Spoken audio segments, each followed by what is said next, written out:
Lui, a chi non moriva, chi non moriva insomma.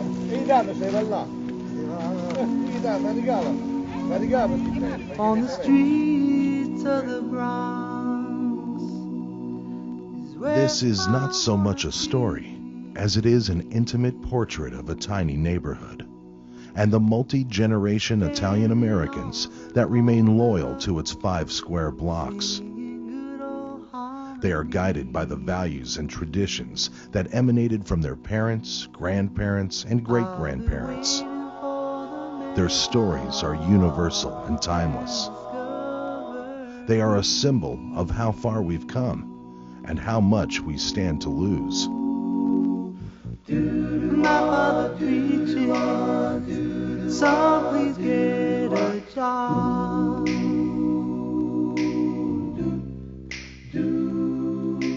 On the streets of the Bronx is where I wanna be, where I wanna be. It is much, much harder to raise a child in the kind of atmosphere that I was raised in, because family life is very different in 1999 than it was in 1965.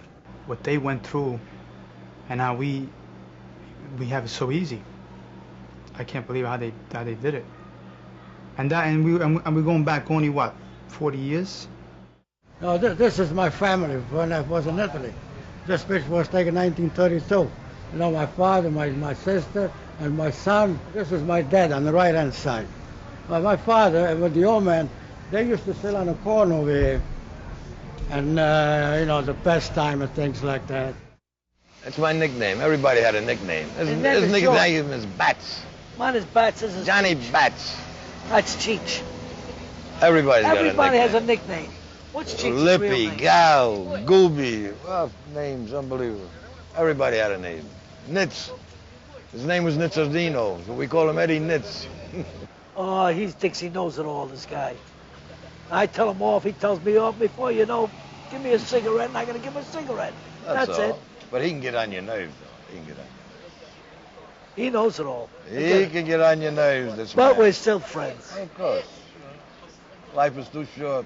When Italians came here, the city was run by Irish. It was run by Protestants. Italians were, for the most part, outcast, and they learned that they had to rely upon themselves and to rely upon their own community to succeed. You know, in some way been passed down through the years, through the generations. I don't think people know what hard work is anymore. A lot of people don't. Certainly a lot of people don't want to do it. No one chooses hard work. I think too many people are looking for that big break that's going to make them rich overnight without doing too much. The person who works hard and provides a good life for their family, they're not heroes anymore. I mean, I'd like to think I'm just like my father. If I could be what my father was, and I'm not talking about a career, but the person that he was, and get the respect I've seen people treat him with. That's why I always take it as a big compliment for people that knew my father and know my family to turn around and say, you're just like your father. You couldn't say nothing better to me. I respect people who made it, came up from down below, came up the hard way.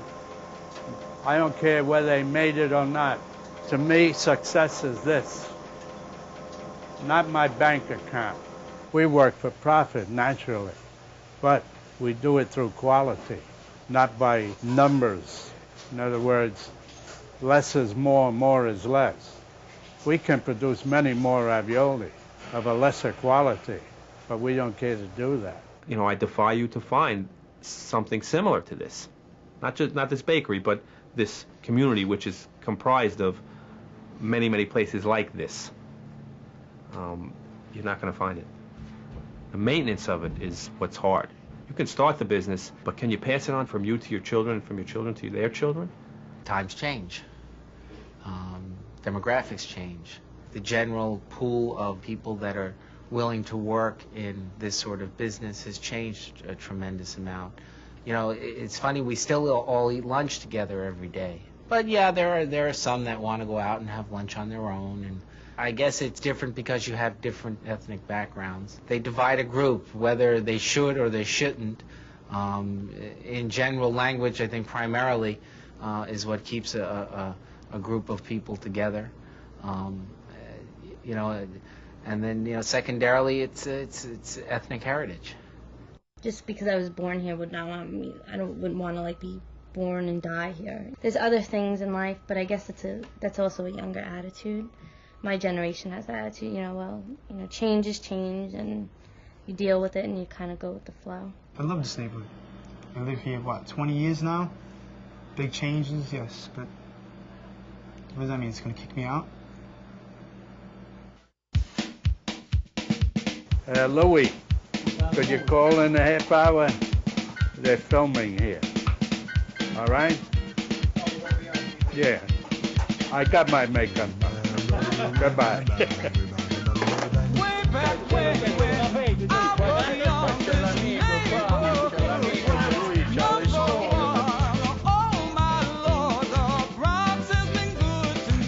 Straight in or at you? You want some coffee? Salud. Cheech is here.